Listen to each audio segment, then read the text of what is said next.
Good morning and welcome back to the Chaplain channel. My name is Natalie and I'm the Chaplain, and I'm so glad that you joined us this morning. Today is May 3rd, 2023.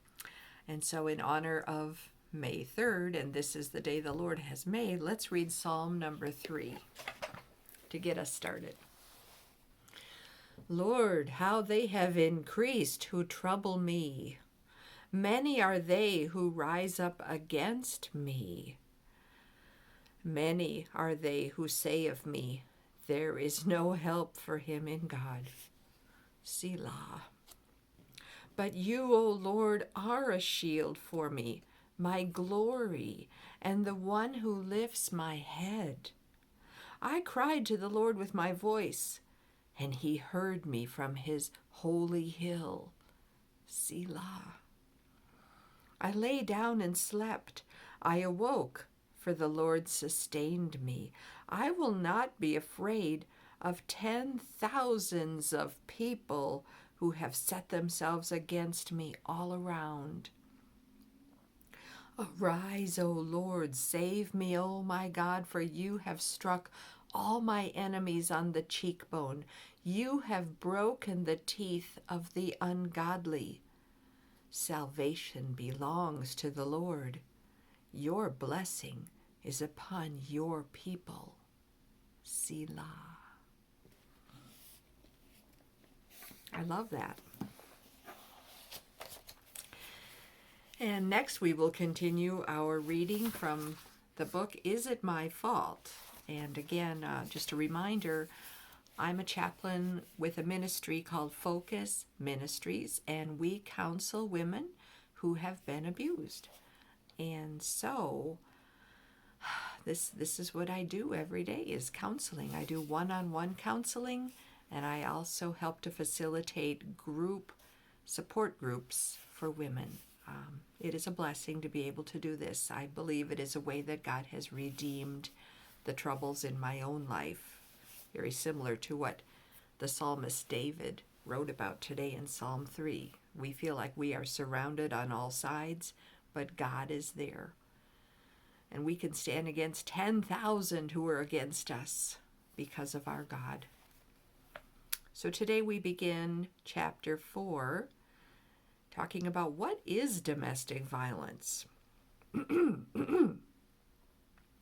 Because the last things abusers want is for their victims to identify their experience as domestic violence, it can often be very difficult to do so.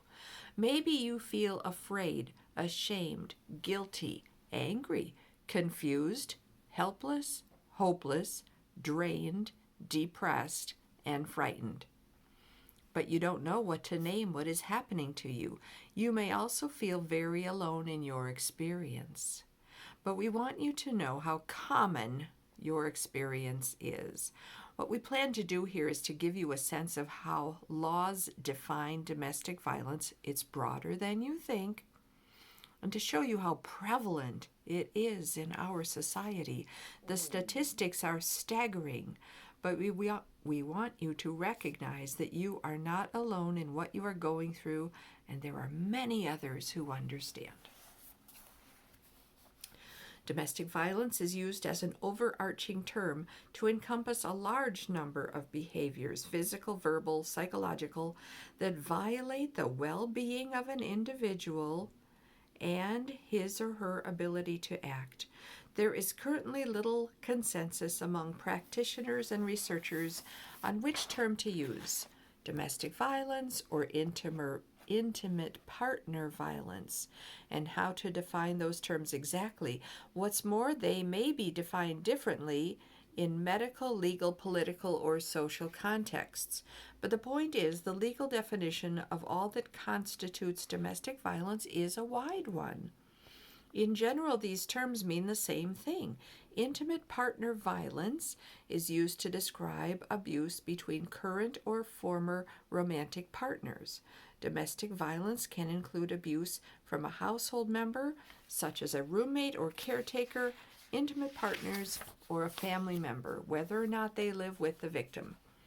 For this book, our focus on domestic violence between only intimate partners, though many principles widely apply to other forms of domestic violence. In this book, we've also decided to use the more common and well-known term domestic violence, but are comfortable with intimate partner violence or intimate partner abuse.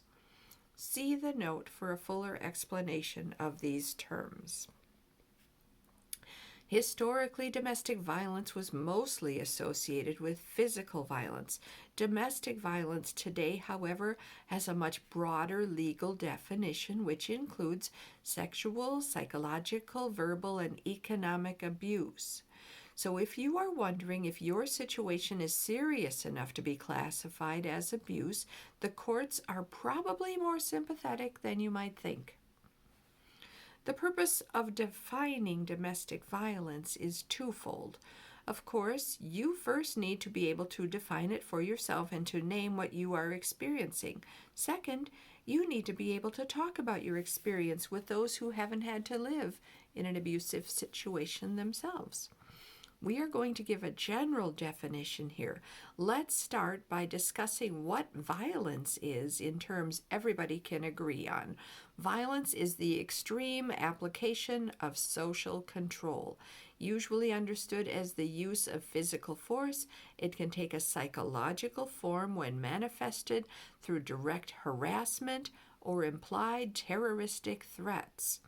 Violence can also be structural, as when institutional forces such as governments or medical systems impinge upon individuals' rights to bodily integrity or contribute to the deprivation of basic human needs. Many persons understand violence in primarily physical terms, something that harms the body.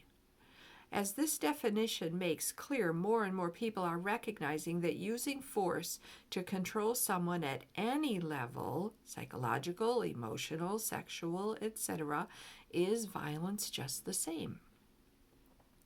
Our definition of domestic violence favors the broader view. Domestic violence is a pattern of coercive, controlling, or abusive behavior that is used by one individual to gain or maintain power and control over another individual in the context of an intimate relationship. This includes any behaviors that frighten, intimidate, terrorize, exploit, manipulate, hurt, humiliate, blame, injure, or wound an intimate partner. If you take a minute to look at our reference notes in the back of this book, you will realize this definition isn't just our personal preference, it's the increasing consensus of psychologists, lawmakers, and experts in the field, and partly for that reason this section will sound a little more clinical. As such, domestic violence can take many forms, including willful intimidation, physical assault, sexual assault, battery, stalking, verbal abuse, emotional abuse, economic control, psychological abuse, spiritual abuse, isolation, any other abusive behavior and or threats of such. Of course, threats of abuse can be as frightening as the abuse itself, particularly when the victim knows the perpetrator may carry out the threats. Former or current spouses, opposite-sex cohabitating partners, same-sex cohabitating partners, boyfriends, girlfriends, ex-boyfriends, ex-girlfriends, and dates can commit domestic violence. For the purpose of this book, intimate partner relationship is defined as a relationship between two people who may or may not be married, heterosexual, homosexual, living together, cohabitating, dating, separated, divorced, or currently in a relationship. Intimate violence includes the establishment of abusive control and power over another person through fear, isolation, and or intimidation. Violent behavior, such as the act of engaging in intimate violence, often is thought of as a direct, hands-on infliction of pain, but also includes implied threat, actual physical, sexual, and emotional abuse, including withholding finances and medical equipment. and medication. The understanding of domestic violence goes beyond our society's narrow understanding of the issue and expands the spectrum of actions to be considered domestic violence. Our comprehensive definition and understanding of domestic violence includes several elements. Each element is important in understanding domestic violence. It is intentional. The abuser consciously or subconsciously sets out to use deliberate abusive tactics to achieve his or her ends. The abuser chooses to abuse, and he can choose to stop abusing at any time. It is methodical. The abuser systematically uses a series of abusive tactics to gain power over the partner and to control her. There is a pattern. The abused partner often at first sees the abusive tactics as isolated and unrelated incidents, but they are really a series of related acts that form a pattern of behaviors. There are tactics. The abuser uses a variety of tactics to gain power and to control his partner, such as threats, violence, humiliation, exploitation, or even self-pity. Power. The abuser aims to acquire and employ power in the relationship.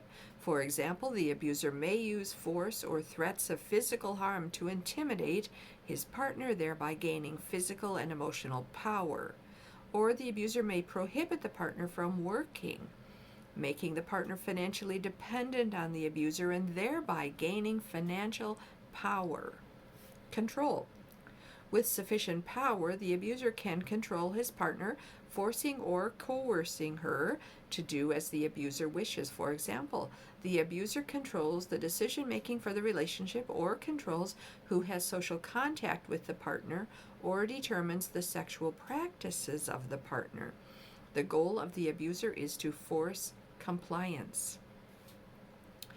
Desires. The abuser's ultimate goal is to get his emotional and physical desires met, and he aims to selfishly make use of his partner to meet those needs.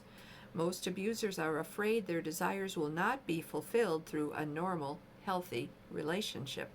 Fear motivates them to use abuse to ensure that their desires will be met. Domestic violence is a pervasive, life-threatening epidemic and crime that affects millions of people worldwide in every community.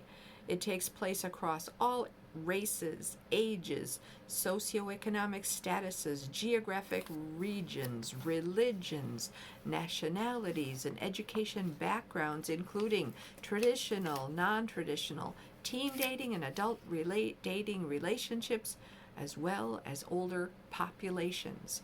You are not alone. And may I remind you, it is not your fault. We'll pick this up again next time when we talk about how this is a national problem. But for today, may the Lord bless you and keep you. May the Lord's face shine on you and be gracious to you. May the Lord lift up his countenance on you and give you his peace. Shalom. We will see you next time on the Chaplain channel.